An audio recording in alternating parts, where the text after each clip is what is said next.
Faisalabad seat की बात करें तो हमेशा से ही हॉट सीट रही है, क्योंकि यहाँ से असदुद्दीन ओवैसी आते रहे हैं सांसद बनकर। लेकिन इस बार बीजेपी ने इस किले में सेंधमारी की कोशिश की है, और सेंधमारी की कोशिश कुछ इस अंदाज में की है कि अपनी फायर ब्रांड नेता डॉक्टर माधवी लता को यहाँ से चुनावी मैदान में उतारा है।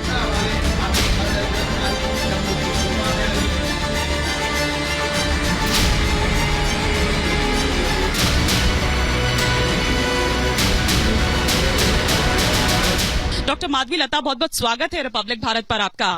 कैसी तैयारी चल रही है? आप तो एकदम छाई हुई हैं, आपके बयान, आपकी तस्वीरें छाई हुई हैं आप। बस बहुत ही मजा लग रहा है, अच्छा लग रहा है। इस जगह पर ओवैसी परिवार का कब्जा रहा है, मतलब अपने आप में एक फैक्टर है यहाँ पर ओवैसी। आपको लग रहा है कि डॉक्टर माधवी लता जब यहाँ पर आई हैं तो उस किले को ध्वस्त कर पाएंगी? आखिर क्या सोचकर डॉक्टर माधवी लता को चुना बीजेपी ने? अभी बीजेपी ने क्या सोचकर मुझे चुने हैं, ये मेरा सोशल वर्क पे ही एकदम साफ हो जाता है। अभी मुझे क्या करना है, इस ओल्ड सिटी को, यहाँ के बच्चों को सही प्रकार का पढ़ाई नहीं है। यहाँ के बच्चे अभी भी गरीबी में, दलदल में है। लेकिन क्या कारण है कि फिर पिछले 40 साल से बार बार उसी ओवैसी परिवार को या ओवैसी को ही यहाँ से ला रहे हैं? क्योंकि असदुद्दीन ओवैसी जी हर बार एक ही बात कहते हैं कि किस प्रकार वो दूसरे मजहब को गालियां देते हुए इन लोगों की हिम्मत बढ़ाते हैं कि वो मजहब के संरक्षण कर रहे हैं। लेकिन नहीं, कोई भी मजहब, कोई भी दूसरा मजहब को गाली देने के लिए नहीं सिखाता है। हर मजहब एक ही सिखाता है कि आप औरत का कदर करो। जिस कांग्रेस को वो गाली देते रहते थे, या जिन रेवंत रेड्डी को वो आरएसएस का एजेंट कहते थे, आज वो उन्हीं के साथ मिल रहे हैं, खिचड़ी पका रहे हैं। प्रेशर है उनके ऊपर। जी भाई, मैं एक ही बताती हूँ, जब तक लोगों का कदर करना कोई भी पॉलिटिशियन, राजनीतिज्ञ नहीं जानता है तो खिचड़ी बनाना ही जानता है। वो जो लोगों के सुख दुख जानने की कोशिश करता है उसको तो खिचड़ी पकाने की जरूरत ही नहीं पड़ता है। हम किसी से खिचड़ी नहीं पकाते हैं। प्रधानमंत्री जी ने इतने सारे योजनाएं लेके आए। अरे प्रधानमंत्री आवास योजना है, उसमें क्यों नहीं ये लोगों को पक्का घर बनवा के नहीं दिए? क्योंकि प्रधानमंत्री मोदी जी जो भी अच्छे कार्यक्रम करते हैं, ये असदुद्दीन जी उनके वो पसमंदे के गलियों में, मोहल्लों में, बस्तियों में इस सच्चाई को जाना नहीं चाहते हैं। उन लोगों तक जाएगा तो वो लोग मोदी भाई को प्यार करने लग जाएंगे, पसंद करने लग जाएंगे। आप ही सोचिए, अगर एक घर में 7 बच्चे हैं, 8 बच्चे हैं, अगर पहला बच्चा लड़की हुई है, क्या उसके बोझ नहीं रहता उसको कि बाकी के बच्चों के लिए मम्मा पापा को मदद करे? जो पढ़ी लिखी लड़की नहीं है वो किस प्रकार से मदद कर सकती है? किसी से ब्याह कर कोई 60-70 साल का आदमी से ब्याह करा देते हैं, 14 साल 15 साल मुसलमान लड़की का। अब बताइए, वो लड़की आवाज किस पे उठाना चाहिए? आप उनकी आवाज बनती रही हैं, उनकी आवाज उठाती रही हैं, या जैसे अभी भी आप बात कर रही हैं, तो क्या यही कारण है कि आपको उन मुस्लिम महिलाओं का भी साथ मिलता रहा है हिंदुओं के साथ साथ? हाँ भाई, क्योंकि मैं महिला हूँ पहले। मैं ना हिंदू हूँ, ना मुसलमान हूँ, ना ईसाई हूँ, ना सिख हूँ। मैं महिला हूँ पहले, मैं बच्चों की माँ हूँ पहले।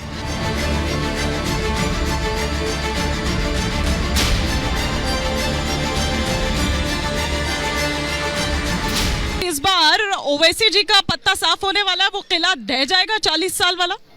उम्मीद तो है कि इस बार माधवी लता जी भारी बहुमत से जीतेगी। क्या लग रहा है, क्या ओवैसी जी थोड़े से इस बार प्रेशर में है? यही कारण है कि जिस कांग्रेस को गाली देते थे आज उसी के साथ खिचड़ी पका रहे हैं, उन्हीं रेवंत रेड्डी को जिनको आरएसएस का एजेंट कहते थे आज उन्हीं के साथ गलबैयां कर रहे हैं? ये सब समय का और मौका दे के बदलने वाले पार्टी लोग हैं। ये राजनीतिक लोगों का किसी पे कोई भरोसा नहीं किया जाता। जब से आई है माधवी लता, ओवैसी हो गए लापता। आप क्या कहेंगी? बीजेपी जिंदाबाद। और माधवी लता जी फ्लावर नहीं है, फायर है। फायर। हिंदूवादी नेता की सख्त जरूरत है, क्योंकि यहाँ पे ये लोगों का एक साइड में मतलब दबदबा चलता है। कहीं पे भी हो, ये लोगों की सुनवाई पहले होती है। हम जाते हैं पुलिस स्टेशन, हमारा कोई रिपोर्ट लिखने के लिए तैयार नहीं होता, और इनका नेता एमएलए जो भी है हाथों हाथ इनके सपोर्ट के लिए आ जाता है। हमारा कोई नेता सपोर्ट के लिए आता नहीं है। वो लोग गलत होते हैं तो भी उनका साथ देने वाले 100 जने मिल जाते, और हमारा सही होने पर भी एक जना साथ आने वाला नहीं मिलता। चार मीनार इस बार 400 पार करवाएगा। बीजेपी ने 400 पार का नारा दिया। बिल्कुल, इस बार 400 पार, फिर से मोदी सरकार। और हैदराबाद में भी बीजेपी का इस सीजन में यानी कि आने का बहुत ही ज़्यादा उम्मीद है। माधवी जी 40 साल से अभी चुनाव में इस बार खड़ी हुई है, लेकिन काफ़ी 10-15 सालों से उन्होंने सोशल वेलफेयर के काफ़ी पुराने सिटी के अंदर काम कर रही है, तो उनको इसका नतीजा जरूर मिलेगा और इस बार भारी मतों से विजय होगी। बीच में कुछ सर्वे आया था, उस सर्वे में बताया गया था कि ओवैसी जी और माधवी जी के बीच में 2% का ही फर्क चल रहा है, इसलिए जानबूझकर कांग्रेस पार्टी ने अपना प्रत्याशी अभी तक खड़ा नहीं किया है। अगर कांग्रेस जी प्रत्याशी खड़ा करती है तो माधवी जी 3 लाख वोट से जीतेगी, और अगर इसीलिए तो वो खिचड़ी पका रहे हैं कि खड़ा ना करें प्रत्याशी। वो ठीक है, ऊपर से उनका आदेश है। लेकिन पिछली बार 3.25 लाख वोटों से जीते थे ओवैसी साहब। हाँ भाई, जीते हैं, कैसे जीते हैं बताइए? पूरे बोगस वोट है उसमें। अगर आप वेबसाइट पे जाएंगे, आप टाइप मारेंगे तो निकलेंगे 2-2, 3-3, एक ही बंदा के ऊपर 2-2 वोटा निकलेंगे आपको। तो वो कह रहे हैं कि आप शिकायत करिए। हाँ, हमने किया है। उन्होंने कौन होते बताने वाले? अरे बता भी देते हैं तो हम चुप बैठे नहीं है। अब की बार हिंदुओं को भी हम न्याय दिला के रहेंगे, मुसलमानों को भी न्याय दिला के रहेंगे। ये जो मजहब का नाम लेकर भड़का कर नन्हे मुन्ने बच्चों को, नौजवान को असदुद्दीन जी जो भड़काते हैं ना, अभी सही नहीं है। हर बच्चा इस देश का है और हर बच्चा का हक बनता है इस देश में, उसको हर सहूलत मिले, और इसके बीच में मजहब नहीं आना चाहिए। ये हर बच्चे का हक है इस देश में। लेकिन आप मजहब की बात यहाँ पर कर रही हैं कि वो बीच में नहीं आना चाहिए, लेकिन आपका वो बयान भी बड़ा वायरल हो रहा है जिसमें आपने ये कहा कि अगर हिंदू जाग गया तो असद भाई के लिए दिक्कत हो जाएगी। इससे क्या मतलब था? इसका मतलब ये है, जब हिंदू जाग जाता है तो उसमें इतना हिम्मत आ जाती है कि वो हर मुसलमान भाई को जागृत करे। हर हिंदू जब जागृत हो जाती है महिला, तो उसमें इतना हिम्मत हो जाता है कि वो मुसलमान औरत को जागृत करे और कहे, देखो भाई, हम सब इस देश के भाई बहन हैं, हमारे बीच में दरार नहीं आना चाहिए। मैं कहती हूँ बच्चों को तो दूर रखो इससे, नौजवानों को दूर रखो इस मजहब की लड़ाई से। इंस्टेंट ट्रिपल तलाक का मतलब है तब का तब 3 बार तलाक तलाक तलाक कहना, कुरान में नहीं है ये। अब ये लोग क्या कर रहे हैं? इसको पकड़कर दलाल बनकर लड़कियों को बेचने के लिए शादी कराओ तलाक करवाओ, शादी कराओ तलाक करवाओ। या लड़की कोई चीज होती है बताइए? लड़की का कोई खुद गर्ज नहीं रहती? लड़के को कुछ आत्मसम्मान नहीं रहता है क्या? लड़की का आत्माभिमान नहीं है क्या? क्यों? मुसलमान लड़की के लिए बात करने के लिए कोई है नहीं, इसीलिए इनका मनमानी चल रहा है। अगर मुसलमान लड़की के लिए खुद के घर के भाई बहन, मोहल्ले के बड़े, मौलाना साहब, इमाम साहब ठहरते तो लड़की अकेली नहीं पढ़ती ना। अब यूसीसी देख लीजिए, अब यूनिफॉर्म सिविल कोड हम क्या कह रहे हैं उसके अंदर। अरे भाई, जैसे हिंदू घरों में लड़कियों को लड़कों के बराबर देखा जाता है, जब लड़कियों को हिंदू घरों में लड़कों के बराबर सब सहूलत देते हैं, भाई मुसलमान घरों में भी लड़कियों को भी लड़कों को बराबर देखिए। इतनी गुने की बात है वो? ये गुनाह है क्या? हम औरत लोग आकर ये पूछे और मोदी भाई प्रधानमंत्री रखकर हमको ये दिलाना चाहते हैं, एक आश्वासन देना चाहते हैं कि कोई बात नहीं भाई, जैसे हिंदू घरों में लड़कियों के लिए मान सम्मान होती है, मुसलमान घरों में भी लड़कियों को मान सम्मान हम आपको दिलाएंगे। खुद भी तो इतने साल से अगर हैं, उनकी आवाज बनने या उनके ठेकेदार होने की बात करते हैं, तो उस तरह से झंडा बुलंद करते हुए सिर्फ भाषणों में नजर आते हैं, वैसे नजर नहीं आते। मैं एक बात पूछती हूँ आपको, जो सच्चाई है ये हर मुसलमान को जानना चाहिए। असदुद्दीन जी पहले किराए घर में थे। असदुद्दीन जी कहाँ पे थे? पहले किराए घर में थे।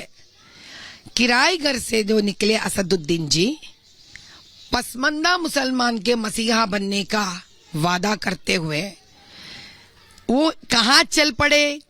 7 एकड़ का इतना बड़ा मंजिल का ओनर हो गए, अंबानी जी हो गए मुसलमानों का। तो मैं ये पूछती हूँ, ऐसा कैसा? आप ऐसा कैसा अमीर हो गए? तो गरीब गरीबी क्यों है? और बदतर गरीब कैसा हो गया? इसका जवाब देना नहीं है उनको। आपको यहाँ हैदराबाद का योगी जी कहा जा रहा है, और आपका जो वो बुलडोजर वाला बयान है वो काफी ज्यादा वायरल हो रहा है। और क्या, एक तो योगी जी वाला, दूसरा ये कि ये दूसरा बीजेपी के लिए अमेठी होने वाला है। भाई, हम तो एक ही जाने, हम सच के लिए लड़ते हैं, हम सच के पथ पर चलते हैं, हम मोदी जी का हर वो सपना को साकार करना जानते हैं।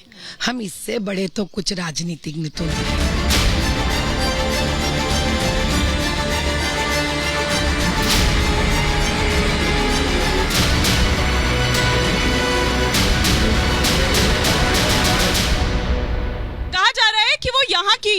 योगी हैं, हैदराबाद की योगी हैं। बिल्कुल है, 100% है।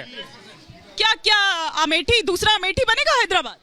ये हैदराबाद अब की बार 100% जीतने वाला है और उसके बाद में यहाँ पे हिंदुत्व राज आने वाला है, इसमें कोई नहीं रोक सकता। देश हिंदुओं का है, इसलिए हिंदू राष्ट्र भी बनना जरूरी है और बहुत जल्दी बन जाएगा अपने। अच्छा, ऐसा क्या? जरूर बनेगा हिंदू राष्ट्र बनाएंगे। हिंदू राष्ट्र बनेगा? जरूर बनेगा। ऐसी है, बाकी तो पाकिस्तान है, वहाँ जा सकते ना। वहाँ जाना, पाकिस्तान को जाना, ये तो हिंदू राज्य है। क्या पाकिस्तान से ज्यादा मोहब्बत है, वो पाकिस्तान जाना चाहिए। क्या लग रहा है इस बार 400 पार हो पाएगा? और जिस तरह से माधवी लता जी एकदम तैयारी में एकदम जुटी हुई हैं, आपको लग रहा है कि इस बार किले पर सेंध लगेगी? पूरे भारत में हर जगह ईस्ट नॉर्थ साउथ वेस्ट किधर भी है तो मोदी जी का वेव चल रहा है। इस वक्त हमारा एक ही नारा है कि अब की बार 400 पार, और 400 पार होके ही रहेगा मैडम ये। और माधवी जी भी कम से कम 2 लाख से 3 लाख वोटों से जीतेंगे मैडम।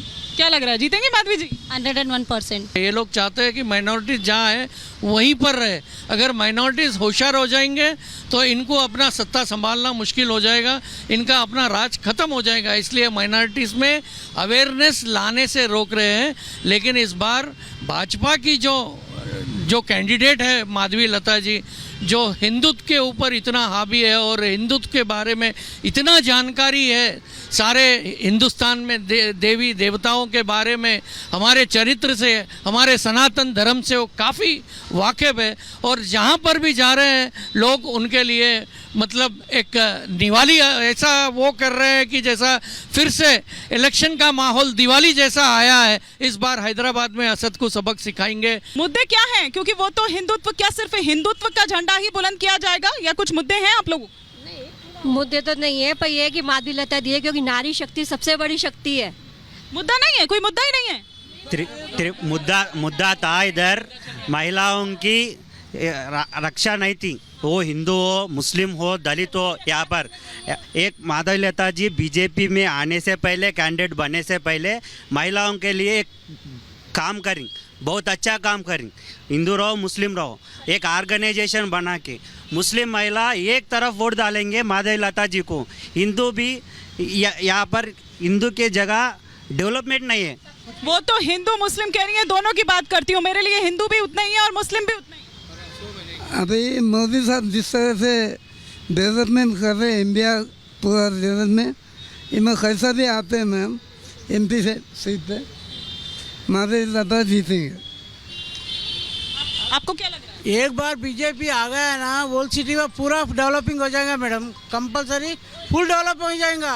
तो वर्ल्ड सिटी का नक्शा ही बदल जाएगा। अगर दीदी माधवी लता जी आ गए ना, वो नक्शा ही बदल देती दीदी। क्या नक्शा बदलने वाला है?